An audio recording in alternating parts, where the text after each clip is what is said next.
With us now, Vice Admiral John Fozzie Miller, Congressman Mike Lawler. Congressman, it's good to see you. Welcome to the program. We are glad to have you.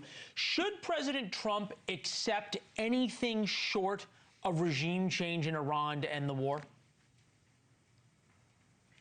Look, I think we all would be happy with this regime going. But the bottom line is the objectives here that the administration has laid out is to desecrate their ballistic missiles capability, their naval fleet, their pursuit of a nuclear weapon, their financing of terrorism. Obviously, one of the things that we saw with the strike on the oil fields and their refineries is that does cause significant damage and ultimately to their civilian population in doing that. I've been against doing that. I don't think that is productive. But this week we passed additional sanctions legislation against the illicit oil trade between China and Iran.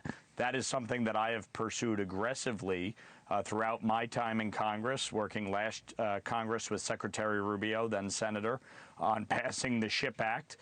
Here this week, the Enhanced Iran Sanctions Act. So there is a way to deal with the illicit oil trade and the financing without blowing the actual oil fields up.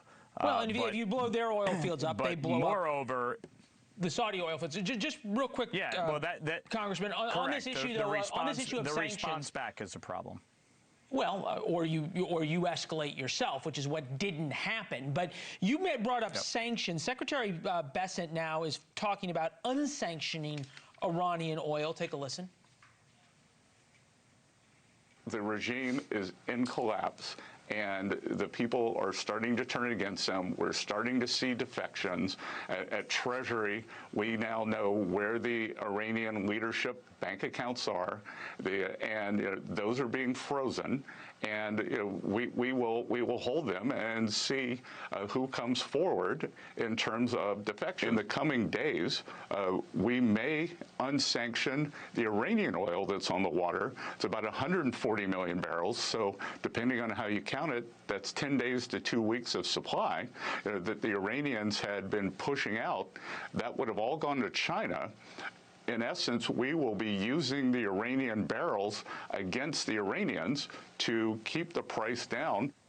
Isn't that part of the problem? The more we squeeze Tehran, the more the price of oil goes up. That helps the Russians. So we unsanction oil that then goes to the Chinese. The price of oil comes down. We're caught in the middle. Well, again, when you look at the situation, we have crippled the Iranian regime over years financially with these sanctions. What you saw in Venezuela after Maduro was removed was that the administration was able to lift sanctions and put the oil on the open market. That's what essentially Secretary Bessent is talking about, that if the Iranian regime is going to try to close the Straits of Hormuz, we would lift the sanctions temporarily for the purpose of putting that oil on the open market. That itself would help reduce the prices.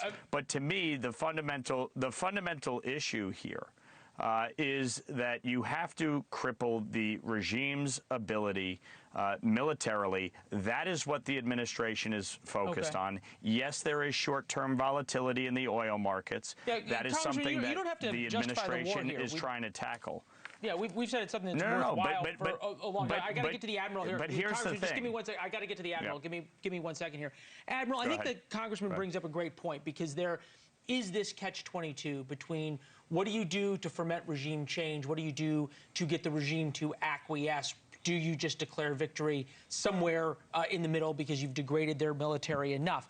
The Iranians have a say in this. You were the head of the Fifth Fleet. You planned for this, trained for this. What happens if the Iranians say this is a suicide pact? Yes, you may take out our regime. We're going to take out all of the Gulf oil facilities across Saudi Arabia and Kuwait. That hurts us as much as it hurts them, does it not? Well, it hurts everybody if they do that. How do you stop it? Well, I think what we're doing right now is designed to stop them. So all of the strikes that we're conducting, you know, we saw yesterday using 5,000-pound bunker buster bombs, going after their launchers, going after their infrastructure, their ability to produce missiles, their ability to store missiles. All those things are designed to keep them from being able to reach out, especially toward the end game, and creating havoc all over the Gulf. What do you make, today the Pentagon was public in saying that they were deploying A-10 Warthogs and Apache helicopters. Why make that public? What's the message? Well, I think the message is we are going to take the fight to the Strait of Hormuz. We're going to do the things that we need to do to get the strait open, to get commerce moving in and out of the Gulf once again. What options does Apaches and Warthogs offer both in the Strait of Hormuz and then further inland in Iran? Well, mostly in the Strait is where I'm concerned. And so as you see small boats, we're not going to blow up every small boat in Iran. It takes too long. But the small boats that do venture out, that are trying to interdict the oil shipping, an A-10, an Apache, those are excellent platforms to be able to take those out. Gotcha. The issue of striking Iran's gas field is something that clearly has caused a rift between the United States and Israel. Here's Prime Minister Netanyahu. Fact number one, Israel acted alone against the Slawiyah gas compound. Fact number two, President Trump asked us to hold off on future attacks, and we're holding out. Congressman, is there a line, or will Iran start to see daylight that they can exploit between the United States and Israel?